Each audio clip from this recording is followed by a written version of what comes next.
Morning सभी भारतवासियों को सुबह का नमस्कार। तो आज एक थोड़ी सी असुविधा हो गई कि भाई नेटवर्क प्रॉब्लम की वजह से आज हम लाइव नहीं आ पाएंगे या लाइव नहीं आ पाए। इस वजह से हम आप लोगों के लिए, चूँकि आप रोज़ पढ़ते हो, रोज़ आते हो और आंसर देते हो, तो आप लोग की पढ़ाई बाधित ना हो इसके लिए हमने ये रिकॉर्डेड वीडियो फॉर्मेट में वीडियो आपके सामने लेकर आए ताकि आप लोग अपना जो सीरीज चल रहा था, जो क्रम चल रहा था, उसको पूरा कर सके। ठीक है बच्चों, तो आज के लिए सहयोग करें और अगली क्लास में लाइव तो होंगे ही। तो आज जो हम लोग को mission selection IBPS PO clear series से मैथ्स परिवर्तन वेरिएशन वर्जन 8.8 लेकर आए थे। इस समय प्रॉब्लम्स एंड ट्रेन को देखना था, तो आइए प्रॉब्लम्स एंड ट्रेन को देखते हैं। ठीक है ना, प्रॉब्लम्स ऑन ट्रेन को देखते हैं और उसको चेक करते हैं और उसको आगे बढ़ाते हैं। ठीक है ना, तो चलिए देखा जाए इसको। तो इसमें हम लोग क्या करेंगे, सबसे पहले छोटे छोटे कॉन्सेप्ट्स हैं उनको देख लें, फिर आपके पास आगे बढ़ेंगे हम लोग। तो चलिए इस रिकॉर्डेड वीडियो को आगे बढ़ाते हैं और इसको देखते हैं। ठीक है ना, तो mission selection IBPS PO clerk series में ये रहा आपका सबसे पहले डिस्कशन। तो ध्यान से देखिएगा, प्रॉब्लम्स एंड ट्रेन क्या है बच्चों। अभी तक हम लोगों ने जितने भी स्पीड टाइम एंड डिस्टेंस के क्वेश्चंस किए उसमें कहीं पर भी किसी भी मूविंग ऑब्जेक्ट का लेंथ डिस्टेंस में कंसिडर किया था क्या? नहीं। ठीक है ना, कहने का मतलब उसको एक पॉइंट ऑब्जेक्ट मानकर हम लोगों ने उसको क्या किया था, एक पॉइंट ऑब्जेक्ट मानकर उसको डील किया था कि as if a point is moving. लेकिन यहाँ पे क्या है, प्रॉब्लम्स एंड ट्रेन एक स्पेशल केस है जहां पे मूविंग ऑब्जेक्ट का लेंथ डिस्टेंस में आ जाता है, या वो मूविंग ऑब्जेक्ट जिस ऑब्जेक्ट को क्रॉस करता है उसका लेंथ भी डिस्टेंस में आ जाता है। तो ये special case distance equal to speed of time का एक ऐसा है जिसमें कि लेंथ ऑफ द मूविंग या स्टेशनरी ऑब्जेक्ट का जो लेंथ होता है उसको ऐसा डिस्टेंस कंसिडर कर लेते हैं। और कैसे, उस कॉन्टेक्स्ट में भी हम लोग देखेंगे। अब मुद्दे की बात यह आती है कि हम कैसे आइडेंटिफाई करेंगे क्वेश्चन को कि ऑब्जेक्ट की लेंथ को एज अ डिस्टेंस में लेना है या वो डिस्टेंस बन जाएगा। वो कन्वे किया जाएगा, that would be conveyed by completely crossing time. ध्यान दीजिएगा, किसके द्वारा कन्वे होगा? कंप्लीटली क्रॉसिंग टाइम के द्वारा आपका होगा। अगर आपको क्वेश्चन में किसी ऑब्जेक्ट द्वारा किसी दूसरे ऑब्जेक्ट को कंप्लीटली क्रॉस करने का समय दे दिया गया तो समझ जाइए कि वो किसका केस है, वो प्रॉब्लम्स एंड ट्रेन का केस है। मतलब जिसमें मूविंग ऑब्जेक्ट का लेंथ डिस्टेंस में दे दिया जाए। और ध्यान रखिएगा बच्चों कि जो ढक तो नहीं रहा है, थोड़ा सा ढक रहा है, ठीक है ना, चलो कोई दिक्कत नहीं। हाउ टू आइडेंटिफाई लिखा गया, थोड़ा सा ढक रहा है, ज़्यादा नहीं ढक रहा है। तो हम क्या कह रहे थे कि यहाँ पे स्पेशली ट्रेन ही दूसरे ऑब्जेक्ट को क्रॉस करती है। तो ट्रेन जो है स्पेशली दो तरह के ऑब्जेक्ट को ही क्रॉस करती है। स्पेशली कितने, कैसे? दो तरह के। एक ऑब्जेक्ट या तो वर्टिकल होगा या तो हॉरिजॉन्टल होगा। ठीक है, वर्टिकल ऑब्जेक्ट में क्या आएगा? माइलस्टोन, टेलीग्राफ पोल, कोई बॉय, कोई मैन, ठीक है ना, कोई गर्ल, ये वर्टिकल ऑब्जेक्ट में आ जाएंगे। और हॉरिजॉन्टल ऑब्जेक्ट में क्या आ जाएंगे? दूसरी ट्रेन, ठीक है, प्लेटफॉर्म, कैनल, ब्रिज, ये सब हॉरिजॉन्टल ऑब्जेक्ट में आ जाएंगे। तो इनमें क्या है, वर्टिकल ऑब्जेक्ट का जो लेंथ होता है, वर्टिकल ऑब्जेक्ट का जो लेंथ होता है वो ट्रेन की लेंथ में नेग्लिजिबल होता है, इसलिए उसकी लेंथ 0 रख लेते हैं। ठीक है ना, बहुत ही कम होता है ना लेंथ। अगर आप देखेंगे टेलीग्राफ पोल का जो लेंथ है, अगर बेस की तरफ देखें तो उसका लेंथ ट्रेन की बहुत लंबा है, तो उसके कंपैरिजन में क्या रहेगा, बहुत ही कम नेग्लिजिबल रहेगा, इसलिए इसको इग्नोर करेंगे। लेकिन अगर आप हॉरिजॉन्टल ऑब्जेक्ट में देखें, जैसे दूसरी ट्रेन हो गई, कंपेरेबल है भैया, ट्रेन के लेंथ के बराबर जो उसको क्रॉस करेगी। टेलीग्राफ प्लेटफॉर्म हो गया, कैनल हो गया, ब्रिज हो गया, ये सब क्या है, ट्रेन की लेंथ के कंपेरेबल है, तो इसलिए इनकी लेंथ नेग्लिजिबल नहीं, इनको लेंगे। ठीक है ना, तो आइए अब थोड़ा सा बात कर लेते हैं। तो एक ट्रेन है, तो दो छोटी छोटी बातें हैं जिसको आपको ध्यान में रखना है। एक ट्रेन है जिसकी स्पीड S1 है और उसी डायरेक्शन में दूसरी ट्रेन चल रही है जिसकी स्पीड अगर बच्चों S2 होगी, तो यहाँ पे हम लोग एक क्वांटिटी डिफाइन करते हैं, इफेक्टिव स्पीड। तो सेम डायरेक्शन में अगर दो मूविंग ऑब्जेक्ट होते हैं तो वहां पे हम क्या करते हैं, माइनस करते हैं। वहां पे हम क्या करेंगे, दोनों स्पीड को माइनस कर देंगे। लेकिन अगर ये एक दूसरे की तरफ आए, एक इधर और दूसरी इधर आए, तो यहाँ पर हम इफेक्टिव स्पीड कैसे निकालेंगे, S1 माइनस S2 करेंगे तो S1 प्लस S2 हो जाएगा। तो ये दो बातें आप याद रखेंगे, सेम डायरेक्शन में माइनस करेंगे, ऐसे याद रखो। शेमलेस, कैसे याद रखो, शेमलेस।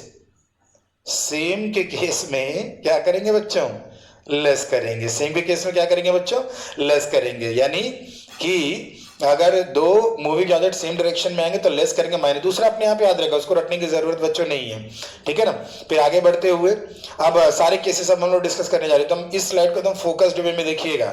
एक ट्रेन है जिसका स्पीड s है, ठीक है ना, और लंबाई l है, ठीक है ना, और ये एक बॉय है, ये उसको क्रॉस कर रहा है टी टाइम में। तो यहाँ distance is equal to speed in time में रिलेशन देखना है, तो डिस्टेंस कितना हो जाएगा t, और आपका लेंथ कितना हो जाएगा l, और स्पीड कितना हो जाएगा s हो जाएगा, ठीक है। तो ये एक सिंपल सा इक्वेशन है जिसको आपको ध्यान में रखना है।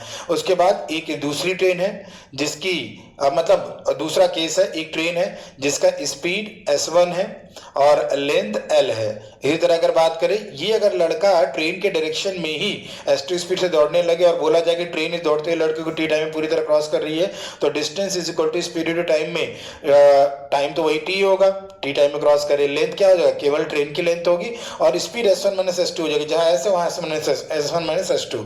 अब तीसरे केस पे आते हैं कि एक ट्रेन है जिसके जो s1 स्पीड से चल रही है और उसका लेंथ l1 है, और दो एक प्लेटफॉर्म है या कैनल है या ब्रिज है जिसकी लेंथ l2 है। ये ट्रेन इस प्लेटफॉर्म या कैनल या ब्रिज को टी टाइम में पूरी तरह क्रॉस कर रही है, ठीक है ना। तो distance equal to speed in time में क्रॉस करने का टाइम t है, और लेंथ क्या हो जाएगा, l1 प्लस l2 हो जाएगा, और स्पीड क्या हो जाएगा, s हो जाएगा। तो ये आपका एक तीसरा केस बन गया। अब मान लीजिए इसी प्लेटफॉर्म या कैनल या ब्रिज की जगह एक ट्रेन आ जाए, कहने का मतलब एक ट्रेन है जिसकी स्पीड s1 है, और एक दूसरी ट्रेन है, इसका लेंथ l1 है बच्चों, और एक दूसरी ट्रेन है जिसका आपको स्पीड s2 दिया गया है और लेंथ l2 दिया गया, और बोला जा रहा है कि पहली वाली ट्रेन दूसरी ट्रेन को टी टाइम में पूरी तरह क्रॉस कर रही है, तो distance is equal to speed into time में टाइम वही t होगा, डिस्टेंस l1 प्लस l2 हो जाएगा, बस स्पीड की जगह क्या आ जाएगा, s1 माइनस s2, एक दूसरी तरफ आएंगे तो s1 प्लस s2 हो जाएगा। अब आ जाइए अगले केस पे आ जाइए, तो अगले केस पे अगर बात करें तो एक ये ट्रेन है जिसका स्पीड s1 है, ठीक है ना, लेंथ l1 है। एक दूसरी ट्रेन ले लीजिए, उसका स्पीड s2 है और लेंथ l2 है, ठीक है ना। और कहिए कि आपका अगली वाली ट्रेन में कोई पैसेंजर बैठा, उसको पिछली वाली ट्रेन टी टाइम में पूरी तरह क्रॉस कर रही है, तो उसको अगर क्रॉस करे तो जिस ट्रेन में बंदा बैठा है उस ट्रेन की लेंथ डिस्टेंस में नहीं आएगी, टाइम वही t होगा, और लेंथ केवल और स्पीड वही s1 माइनस s2 होगा, बस लेंथ l1 हो जाएगा जिस ट्रेन में बंदा नहीं बैठा। अभी इसका रीजन बताते हैं, डोंट वरी। इसी तरीके से अगर हम इस पैसेंजर को या बंदे को पिछली ट्रेन में अगर बैठा दें, जैसा कि केस चल रहा है, speed s1 length l1, speed s2 length l2, थोड़ा s2 नीचे आ गया है, ठीक है, और लेंथ l2 हो गया। अब टी टाइम में अगली वाली ट्रेन को क्रॉस किया जा रहा है पिछले ट्रेन में बैठे बंदे द्वारा, तो distance is equal to speed into time में डिस्टेंस कितना बच्चों, और टाइम कितना वही t हो जाएगा, स्पीड वही s1 माइनस s2, और डिस्टेंस जिस ट्रेन में बंदा नहीं बैठा है यानी l2। तो इस केस को आपको ध्यान में रखना है, ठीक है। तो ये सारे केसेस है जिसको आप अगर दिमाग में रखेंगे तो आपका काम आसान हो जाएगा, आपका काम क्या हो जाएगा बच्चों, आसान हो जाएगा। तो आइए इसके बारे में थोड़ा सा बात कर लेते हैं, ठीक है ना। इसके बारे में क्या करते हैं, थोड़ा सा बात कर लेते हैं। तो ये सारे केस है जिनको आपको गौर करना है। तो अगर आप पहले वाले केस की अगर बात करें बच्चों, अगर फर्स्ट वाले केस की बात करें, ठीक है ना, तो मैं थोड़ा सा इनविजिबल हो जाता हूँ फिर आपको डिटेल करता हूँ, ठीक है ना, क्योंकि इनविजिबल होना जरूरी इसलिए है क्योंकि थोड़ा सा हम रास्ते में आ गए होंगे, ठीक है ना। ये आई एम सॉरी, हाँ इसका ध्यान नहीं रखा था। तो पहले वाले केस की अगर बात करें बच्चों, तो आप ये कहिए कि आप कहीं प्लेटफॉर्म पे खड़े, उधर से ट्रेन आ रही है, जैसी ट्रेन का अगला हिस्सा आपके नज़रों के ठीक सामने आया, आपने स्टॉप वॉच स्टार्ट किया, और जैसे ट्रेन ने आपको पूरी तरह क्रॉस किया आपने स्टॉप वॉच बंद कर दिया, तो वो ये टाइम टी है। तो इसका मतलब इस टाइम टी में जो आपने स्टॉप वॉच से मेजर किया उस टाइम ड्यूरेशन के दौरान ट्रेन ने आपको पूरी तरह क्रॉस किया, यानी लेंथ किसके बराबर गई, ट्रेन की लेंथ के बराबर, स्पीड वही है, टाइम ये है, और यहाँ पे बस s1 माइनस s2 कर देना है, ठीक है। तीसरे केस में क्या है, मान लीजिए कि आप तीसरे केस में आ जाओ यहाँ पे कि आप स्टेशन पर ऐसी जगह खड़े हो जहां पर आपको प्लेटफॉर्म का एंडिंग और स्टार्टिंग दिख रहा है, तो आउटर से जैसे ही ट्रेन आई और प्लेटफॉर्म के इंजन का अगला हिस्सा प्लेटफॉर्म के स्टार्टिंग से कॉन्साइड किया, ठीक है, प्लेटफॉर्म कि स्टार्टिंग से जब कॉन्साइड किया तो आपने क्या किया, स्टॉप वॉच ऑन कर दिया, और जैसे ही ट्रेन चलती रही, ट्रेन का इंजन का अगला हिस्सा प्लेटफॉर्म के एंडिंग पे आया, अभी पूरी तरह क्रॉस नहीं किया, करते करते करते ट्रेन का एकदम लास्ट बगी वाला पिछला हिस्सा प्लेटफॉर्म के एंडिंग से जैसे ही कॉन्साइड किया आपने स्टॉप वॉच बंद कर दिया, और वही ये टाइम टी है। और इस टाइम ड्यूरेशन के अंतराल पे कितना डिस्टेंस कवर हुआ, L1 प्लस L2 बस, ठीक है ना। अब बाकी इसकी जगह अगर ट्रेन आ जाएगा तो बस S1 माइनस S2 हो जाएगा, एक दूसरे की तरफ ट्रेन आएगी तो यहीं पे S1 प्लस S2 हो जाएगा।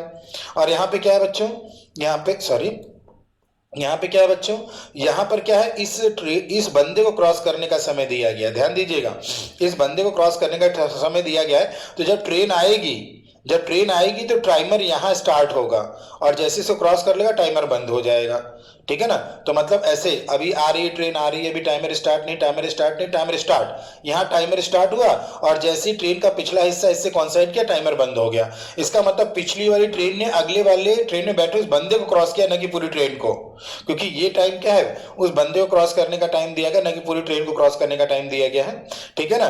तो इसका मतलब इतना लेंथ कवर होगा, ये लेंथ ही नहीं कवर होगा, ठीक है ना। तो इसलिए पहले बार जो ट्रेन क्रॉस कर रहा है उसकी लेंथ, अब चूंकि बंदा इस ट्रेन में बैठा है तो इस ट्रेन की जो स्पीड होगी वही इस बंदे की स्पीड होगी, तो मतलब इस केस की तरह हो गया, एकदम डिक्टो यही केस हो गया। बस ट्रेन को इनविजिबल मान लो और कह दो कि सुपरमैन की तरह S2 स्पीड से ट्रेन की स्पीड से जा रहा है, बस, ठीक है ना। अब यही बंदा अगर पिछली ट्रेन में बैठा हो तो ये बंदा जब यहां आएगा तो टाइमर स्टार्ट होगा और जैसे ही, मतलब मान लो कि वो बंदा खिड़की पे बैठा है, ट्रेन की खिड़की बैठा है, उसकी खिड़की ठीक सामने ट्रेन की आगे जो ट्रेन जा रही है उसकी लास्ट बोगी का पिछला हिस्सा उसकी नजर के ठीक सामने आया, उसने स्टॉप वॉच ऑन कर दिया और ट्रेन पिछले जिस ट्रेन में वो बैठा उसकी गति ज्यादा है और जैसे उसकी नजरों के सामने इंजन का अगला हिस्सा जैसे ही आया उसने स्टॉप वॉच बंद कर दिया, तो उसने कितना लेंथ कवर किया, L2 न कि L1। तो वो पीछे से आ रहा है S1 की स्पीड से और आगे वाली ट्रेन जिसकी S1 की ज्यादा होनी चाहिए उसे क्रॉस करा, तो L2 लेंथ के बराबर डिस्टेंस कवर करेगा और स्पीड वही S1 माइनस S2 होगी और टाइम ड्यूरेशन T मेजर किया है उस ट्रेन को क्रॉस करने का। तो इतने केसेस हैं, इनको ध्यान में रखिएगा, काम आसान रहेगा, रटना कुछ नहीं तो लेने के देने पड़ जाएंगे, ये ध्यान रखना। आज एक कन्वर्जन आप लोग ध्यान रखना बच्चों, ठीक है ना, एक कन्वर्जन याद रखना कि चूंकि ट्रेन की स्पीड हम किलोमीटर पर आवर में इसलिए बताते हैं बड़ी यूनिट में क्योंकि तेज होती है लेकिन बहुत तेज चलती है, तो क्रॉस करने का जो बच्चों समय होता है ना वो बहुत कम होता है, तो उसको छोटे यूनिट यानी सेकंड में बताते हैं, लेकिन लेंथ जो है फ्यू मीटर्स के ही रेंज में होते हैं। तो हमें यूनिट कन्वर्जन का ध्यान रखना है कि अगर किलोमीटर पर आवर है बच्चों, ढक तो नहीं रहा है, नहीं, हाँ, अगर किलोमीटर पर आवर है बच्चों तो उसको मीटर पर सेकंड में हम लोग ले जाने के लिए क्या करते हैं, किलोमीटर को हम मीटर में बदल लेते हैं 1000 मीटर और आवर को सेकंड में बदल लेते हैं, अपॉन में है 3600 सेकंड, और इसको सिंप्लीफाई जब करते हैं तो क्या आ जाता है 5/18, सिंप्लीफाई करके देख लो 5/18 आ रहा है, ठीक है ना, 5 और ये 3, तो 5/18 फैक्टर से मल्टीप्लाई करके आप क्या करेंगे मीटर पर सेकंड में कब बदल लेंगे। तो आप क्या ध्यान रखेंगे, किलोमीटर पर आवर से जाने में 5/18 मल्टीप्लाई करेंगे, मीटर पर सेकंड से किलोमीटर पर आवर आने में 18/5 से मल्टीप्लाई करेंगे, ठीक है ना। तो चलिए पहला वाला प्रश्न देखते हैं बच्चों, 2 ट्रेन्स है running on the parallel line in the same direction, तो सेम डायरेक्शन स्पीड माइनस होगा, एक ट्रेन की गति 50 किलोमीटर पर आवर, दूसरी ट्रेन की गति 30 किलोमीटर पर आवर है, तो माइनस करेंगे तो ये क्योंकि सेम डायरेक्शन में है, क्या लिखा बच्चों, सेम डायरेक्शन में तो माइनस करेंगे, और faster train crosses a man in the slower train, तो जो तेज वाली गति की ट्रेन है जो धीमे में बैठा व्यक्ति है उसको 18 सेकंड में क्रॉस कर रहा है, तो इसका मतलब जिस ट्रेन में बंदा बैठा उस ट्रेन की लेंथ डिस्टेंस से बच्चों नहीं आएगी, लेंथ ऑफ द किसका आएगा, फास्टर ट्रेन आएगा, और कितने सेकंड में, 18 सेकंड में। तो चूंकि ये सेकंड में है और ये किलोमीटर पर आवर में है तो इसको भी मीटर पर सेकंड में बदल लो ताकि यूनिट सेम हो जाए। अब यहाँ से इसको सिंप्लीफाई कर लो तो length of the faster train बच्चों कितना आ जाएगा, 20 गुणे 5, यानी कि length of the faster train कितना हो जाएगा, 100 मीटर, ठीक है ना। तो ऑप्शन नंबर कौन सा हो जाएगा बच्चों, 3 हो जाएगा। पुनः बोलूंगा ऑप्शन नंबर कितना हो जाएगा बच्चों, 3 हो जाएगा। पुनः बोलूंगा जो लोग देख रहे हैं वीडियो कि आज जो है थोड़ा टेक्निकल प्रॉब्लम क्या आ गई कि डीएनएस सर्वर रिस्पॉन्ड नहीं कर रहा है, इंटरनेट सर्विस प्रोवाइडर की तरफ से थोड़ी दिक्कत है, नेटवर्क नहीं आ रहा है, इस वजह से लाइव ना आ पाने की वजह से आपकी पढ़ाई न रुके, इसके लिए आपको एक सामने आपको हम रिकॉर्डेड वीडियो भेज रहे हैं, ठीक है बच्चों। अगला वाला, एक ट्रेन है जिसकी लेंथ 150 मीटर है, ठीक है, वो 10 सेकेंड लेती है एक दूसरी ट्रेन को क्रॉस करने में जो कि 100 मीटर लंबा है, तो ट्रेन जो है 10 सेकेंड में एक दूसरी ट्रेन को क्रॉस कर रहा है और वो अपोजिट डायरेक्शन से आ रहा है, तो अपोजिट डायरेक्शन से आ रहा है तो दोनों का क्या होगा, स्पीड ऐड हो जाएगा, तो एक का स्पीड आगे क्या करा, if the speed of the first train is 30 find the speed of the second train.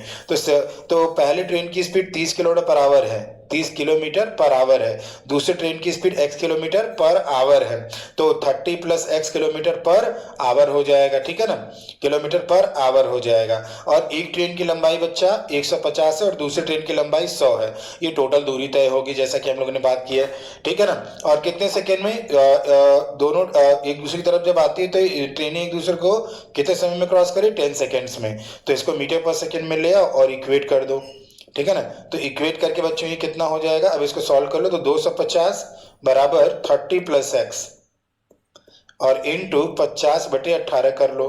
50 से काटोगे तो 5 बार हो जाएगा, क्रॉस मल्टीप्लाई करो, 90 बराबर 30 प्लस एक्स, ठीक है ना। तो x बराबर कितना हो जाएगा बच्चों, 60 किलोमीटर पर आवर। कितना हो जाएगा बच्चों, 60 किलोमीटर पर आवर हो जाएगा ये, ठीक है ना। ओके, आगे बढ़ते हुए इसको देखते हैं अगला वाला। तो भाई वही हम आपको बार बार जो सिखाते रहते हैं, पढ़ना नहीं सीखना है बच्चा, क्योंकि केवल अगर पढ़ना होता तो सिलेक्शन सबका हो जाता, ठीक है ना। सीखने से आप पढ़ सकते हैं लेकिन पढ़ने से सीख नहीं पाएंगे। इसी इन द सेम वे अगर क्वालिटी मेंटेन कर रहे हैं पढ़ाई में तो क्वांटिटी अपने आप आ जाएगी, लेकिन क्वालिटी मेंटेन करने की कोशिश करें तो क्वालिटी नहीं आ पाएंगी। तो बच्चों, be something not in this world, be a good person, और अपने आप को हमेशा सकारात्मक विचारों से सराबोर रखा करो, क्योंकि सकारात्मक विचारक हमेशा अदृश्य देखता, अप्रेष्य महसूस करता और असंभव को प्राप्त करता। तो अलग अलग सोशल मीडिया पे हैंडल पे के माध्यम से आप हमसे जुड़ सकते हैं। फेसबुक पे अंजन मैथ्स लॉजिकल, टेलीग्राम पे अंजन मैथ्स लॉजिकल _महिंद्रास, और इंस्टाग्राम पे अंजन मैथ्स _लॉजिक एक्सपर्ट, और ट्विटर पे अंजन _केवी। और या सिंपली आप अंजन मैथ्स नाम से हमें गूगल या यूट्यूब पे सर्च कर लीजिए, वीडियोस और लिंक सब मिल जाएंगे आपको, ठीक है। आगे बढ़ते हैं बच्चों।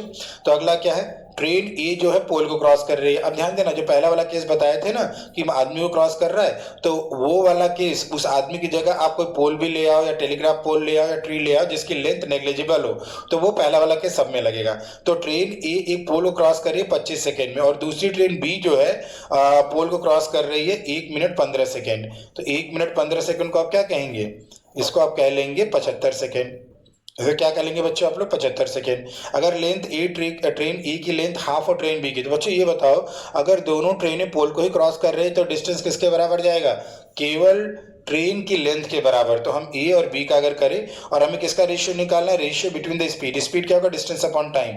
तो ये डिस्टेंस अपॉन टाइम करते हैं। कह रहे कि बी की लेंथ अगर 2l है तो ए की लेंथ l है, ठीक है ना। और ए जो है पोल को क्रॉस कर रही है 25 सेकंड में, और ये क्लॉक क्रॉस करी 75 सेकंड में। हो गया काम, यहाँ से एल कट गया, 25 से कम 25 हो गया, 25 तिया हो गया, यानी 3:2 बच्चों कितना आ गया, 2 आ गया। तो आंसर नंबर कौन सा हो जाएगा आपका, 4 हो जाएगा, ठीक है बच्चों। आगे बढ़ते हुए, एक ट्रेन है जो कि एक प्लेटफॉर्म को क्रॉस कर रही है। ध्यान देना बच्चों, एक ट्रेन है जो कि एक प्लेटफॉर्म को क्रॉस कर रही है 60 सेकंड में, और स्पीड कितनी, 45 किलोमीटर प्रति घंटा। तो कितना समय ये लेगी एक दूसरे इलेक्ट्रिक पोल को क्रॉस करने में, अगर लेंथ हो तो प्लेटफॉर्म 100 है। तो बेटा ये बताओ, जब ट्रेन प्लेटफॉर्म क्रॉस करेगी तो ट्रेन की भी लेंथ होगी और प्लेटफॉर्म की भी लेंथ होगी, ठीक है ना। इसका शॉर्ट तरीका भी है, ये भी बता रहे हैं। अभी पहले इसको देख लो तो शॉर्ट तरीका बताते हैं। तो ट्रेन की भी लेंथ होगी और प्लेटफॉर्म की लेंथ 100 होगी।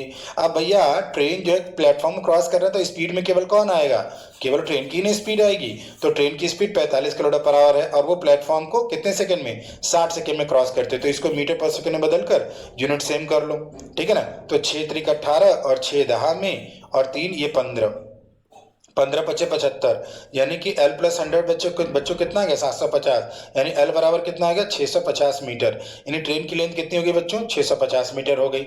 अब क्या कह रहा है कि यही ट्रेन अगर पोल को क्रॉस करे तो बेटा ट्रेन की लेंथ आएगी और ट्रेन की स्पीड आएगी 45 × 5/18, और टाइम आएगा क्रॉसिंग का t। अब इसको सॉल्व कर लो और यहाँ से आंसर पा लो।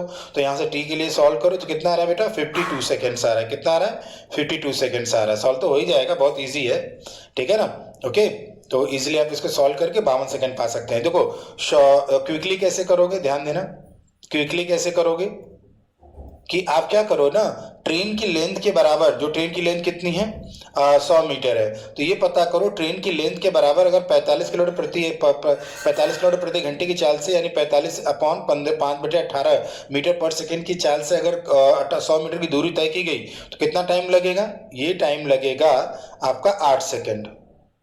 सॉल्व करो, ये टाइम कितना लगेगा, 8 सेकेंड। तो पुनः बोलूंगा कि प्लेटफॉर्म की लेंथ के बराबर ट्रेन की गति से उतनी दूरी तय करने में 8 सेकंड लग रहा है। और ये बताओ ये 60 सेकंड किसका है? ये 60 सेकंड ट्रेन की लेंथ और प्लेटफॉर्म की लेंथ के बराबर दूरी तय करने का समय है। तो ट्रेन की लेंथ और ये ट्रेन की लेंथ और प्लेटफॉर्म की लेंथ के बराबर दूरी तय करने का समय 60 सेकंड है, और प्लेटफॉर्म की बराबर दूरी तय करने का टाइम 8 सेकंड है। तो टाइम कितना हो जाएगा बच्चों? 52 सेकंड हो जाएगा। कितना आ जाएगा बच्चों? 52 सेकंड आ जाएगा। ठीक है ना, तो ये क्विकली हो जाएगा, आपको ट्रेन की लेंथ निकालने की जरूरत बच्चों नहीं पड़ेगी। ठीक है, आगे बढ़ते हुए अब क्या कहा गया है कि 120 मीटर एक लंबी ट्रेन है जो कि एक रिवर ब्रिज को क्रॉस करी 30 सेकंड में, और वही ट्रेन जो क्रॉस करी एक रेलवे सिग्नल को 18 सेकंड में। तो बताओ लेंथ ऑफ द ब्रिज क्या होगा? अभी बताओ बच्चों, अगर ट्रेन ब्रिज को क्रॉस करे तो ट्रेन की भी लेंथ होगी और ब्रिज की भी लेंथ होगी, लेकिन जब ट्रेन, ध्यान देना बच्चों, जब ट्रेन पोलो क्रॉस करेगी तो केवल ट्रेन की लेंथ होगी। अब ये बताओ, ट्रेन जब ब्रिज को क्रॉस करेगी तब भी ट्रेन की स्पीड होगी, और ट्रेन जब रिवर ब्रिज को क्रॉस करेगी तब भी ट्रेन की लेंथ होगी यार, पोल को भी क्रॉस करते समय और ब्रिज को भी क्रॉस करते समय। कहने का मतलब ये कि यहाँ पे स्पीड बच्चों क्या है? कांस्टेंट है, और स्पीड कांस्टेंट है तो डिस्टेंस और टाइम में कैसा रिलेशन? Direct relation. मतलब जो रेशियो डिस्टेंस या लेंथ का आएगा वही रेशियो टाइम का होगा। तो अगर आप यहाँ से देखें तो टाइम की अगर बात कर लें, पहले टाइम लिख लेते हैं। टाइम ट्रेन को क्रॉस करने, टाइम जब ट्रेन ब्रिज को क्रॉस कर रही है, ठीक है ना, और टाइम जब ट्रेन पोल को क्रॉस कर रही है। तो टाइम क्या है? 30 सेकंड यहाँ पे, और यहाँ पे टाइम क्या है बच्चों? 18 सेकंड है। तो ये रेशियो कितना आ गया? 5 संबंधित 3 आ गया। ठीक है ना, और जब ट्रेन ब्रिज को क्रॉस करेगी तो लेंथ किसकी आएगी? ट्रेन की भी और ब्रिज की भी, और जब ट्रेन पोल को क्रॉस करेगी तो केवल ट्रेन की लेंथ आ जाएगी, और ये 5 संबंधित 3 हो जाएगा। अब ये बताओ 120 मीटर लेंथ किसका है? ट्रेन का है, और ट्रेन की लंबाई रेशियो में कितना है? 3। और ब्रिज की लंबाई अगर देखो तो ब्रिज की लंबाई यहाँ से अंतर कर लो, कितना आ रहा है बच्चों? 2 आ रहा है, 2 की वैल्यू निकाल लो। तो ये कितना आ जाएगा बच्चों? ये 4 बार हो जाएगा, और ये 80 मीटर आ जाएगा। यानी कि ब्रिज का लेंथ कितना आ गया बच्चों? 80 मीटर आ गया। कितना आ गया? 80 मीटर। इसी तरह अगर इसमें अगर देखें तो एक ट्रेन है जो कि ब्रिज को क्रॉस कर रही है 30 सेकेंड में, ठीक है ना, तो ये कितने समय में टेलीग्राफ पोल को क्रॉस करेगी? फिर से 100 मीटर लॉन्ग ट्रेन है जो कि ब्रिज को, अब यहाँ पे क्या है? फिर से स्पीड कांस्टेंट है, फिर से स्पीड क्या है बच्चों? कांस्टेंट है। तो क्या कहोगे? डिस्टेंस तो टाइम का रेशियो प्रोपोर्शनल होगा, यानी जब ट्रेन रिवर ब्रिज को क्रॉस करेगी तो ट्रेन की भी लेंथ होगी और ब्रिज की भी लेंथ होगी, और जब पोल को क्रॉस करेगी तो केवल ट्रेन की लेंथ होगी। तो यहाँ पे अगर देखिए तो 100 मीटर और 300 मीटर ये मिलाकर कितना हो गया? 400 मीटर। तो ये 400 मीटर हो जाएगा ट्रेन प्लस ब्रिज, और ब्रिज की लंबाई कितनी है? 300 मीटर। यानी यहाँ पे रेशियो कितना आ गया? 4 संबंधित 3। तो इसका मतलब टाइम जो लगेगा ट्रेन द्वारा ब्रिज को क्रॉस करने में, और टाइम जो लगेगा यहाँ पे, सॉरी यहाँ टाइम होगा बच्चों, टाइम जो लगेगा ट्रेन द्वारा पोल को क्रॉस करने का उसका भी रेशियो 4:3 होगा। क्यों? क्योंकि डायरेक्ट रिलेशन है। तो आपको एक टाइम दिया हुआ 30 सेकंड, 30 सेकंड किसका टाइम दिया गया है?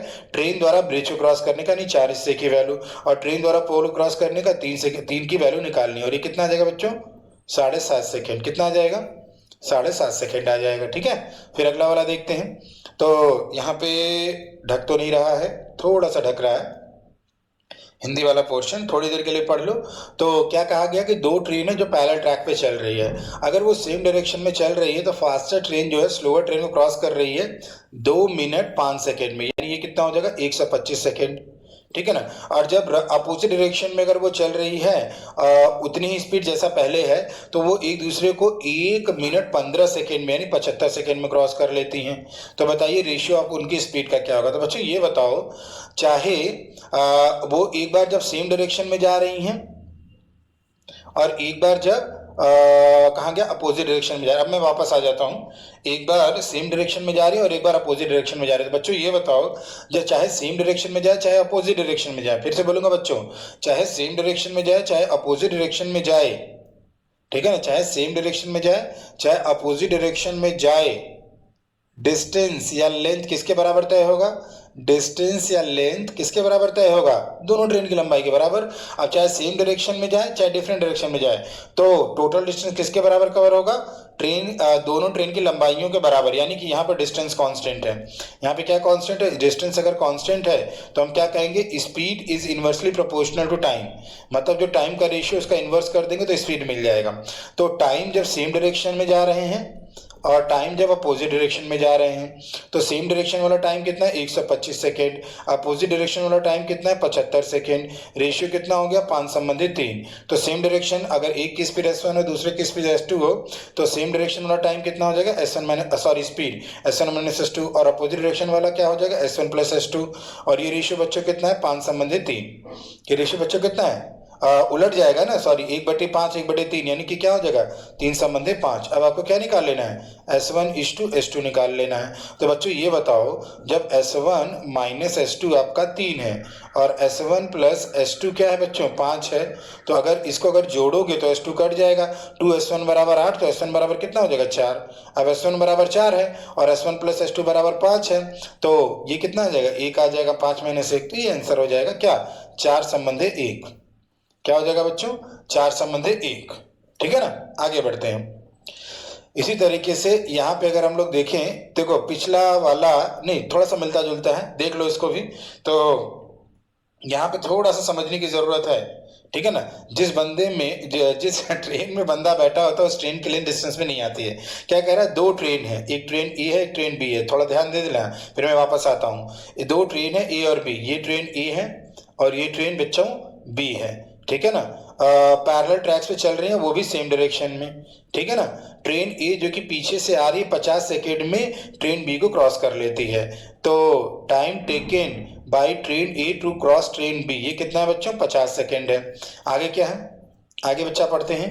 आगे लिखा हुआ है और एक पर्सन जो है ट्रेन ए में बैठा हुआ है और ये पर्सन ये ऑब्जर्व करता है कि वो इस ट्रेन की लंबाई के बराबर दूरी तय करने में कितना टाइम लेता है 30 सेकेंड का समय लेता है, यानी ट्रेन ए में बैठा पर्सन बी को क्रॉस करता है 30 सेकेंड में। तो बच्चों ये बताओ चाहे ट्रेन ए ट्रेन बी को क्रॉस करे तब भी स्पीड s1 - s2 होगा, और चाहे पर्सन ए, क्योंकि पर्सन ए की स्पीड वही होगी, मैं वापस आ जाता हूं, पर्सन ए की स्पीड वही होगी बच्चों, पर्सन ए की स्पीड वही होगी जो ट्रेन की स्पीड होगी ए की, तो ए और बी को क्रॉस करेगा तब भी तो स्पीड s1 - s2 होगा, यानी स्पीड क्या है कांस्टेंट है, और स्पीड कांस्टेंट होता तो डिस्टेंस और टाइम डायरेक्ट प्रोपोर्शन में होता है, यानी जो रेशियो टाइम का आएगा, टाइम का रेशियो कितना आ रहा है बच्चों 5 संबंधित 3, वही रेशियो डिस्टेंस का आएगा, यानी अगर ट्रेन ए ट्रेन बी को क्रॉस करेगी तो ए की भी लेंथ आएगी और बी की भी लेंथ आएगी, और पर्सन जो ट्रेन ए में बैठा है वो ट्रेन बी को क्रॉस करेगा तो जिस ट्रेन में बंदा बैठा होता है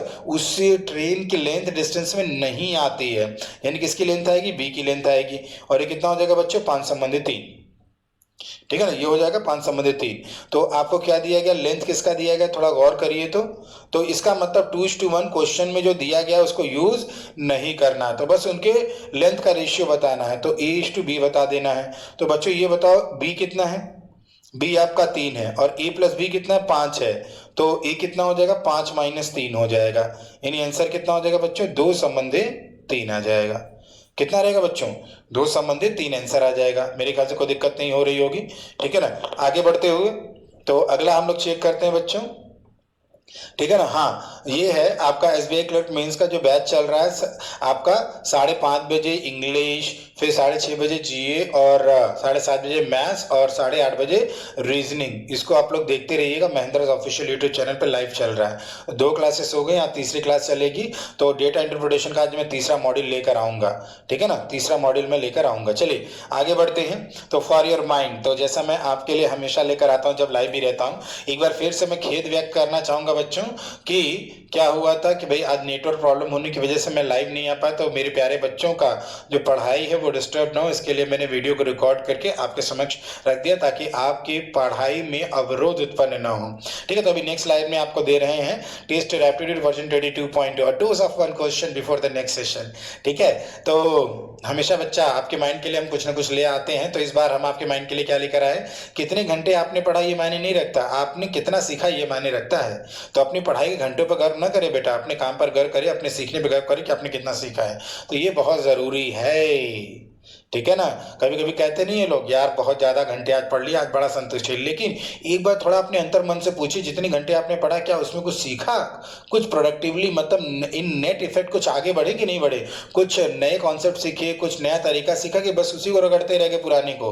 कहने का मतलब ये है कि कुछ ना कुछ नया जरूर होना चाहिए सीखने में, पढ़ाई में नहीं करें बच्चों, सीखने में, ठीक है ना। ओके, तो हम लोग अब भाई कल तो संडे है, तो हम लोग क्या करेंगे, 26 तारीख मंडे को जब मिलेंगे 8:30 बजे, तो हम लोग क्या शुरू करेंगे, the backbone of the quantitative aptitude, that is the application of the percentage. तब हम लोग परसेंटेज की शुरुआत करेंगे, तो उन्हीं भावनाओं के साथ कि पढ़ना नहीं सीखना है। तो ये रहा टेस्ट योर एप्टीट्यूड वर्जन 22.2। और हम आपसे कहेंगे, मैं थोड़ी देर के लिए इनविजिबल हो रहा हूँ, आप इसका स्क्रीनशॉट कर लीजिए, ठीक है ना, और अलग अलग ग्रुप में डाल दीजिएगा और उनसे भी बोलिएगा इसको सॉल्व करने के लिए। और यहाँ पे रिलेशन क्या आएगा उसको देखना है आपको, ठीक है ना। तो इसके सॉल्यूशन के लिए हम लोग 26 तारीख को मिलेंगे, 26 अक्टूबर को 8:30 बजे, ठीक है ना। तो 26 अक्टूबर को मिलते हैं। तो हम लोग क्या शुरू करेंगे, backbone of the entire quantitative aptitude, और उसको सीखेंगे और पढ़ेंगे और आगे बढ़ेंगे। तब तक वही मैसेज बेटा हमारा आप लोग के लिए, खूब पढ़िए, खूब लिखिए और खूब सीखिए, और जल्दी से जल्दी कुछ ना कुछ बनकर अपने मम्मी पापा का नाम रोशन करिए। तब तक के लिए धन्यवाद, शुक्रिया, बाय बाय बाय बच्चों। और सबको त्योहार की, विजयादशमी की और दुर्गा पूजा की हार्दिक शुभकामनाएं। ओके बच्चों, बाय एंड टेक केयर।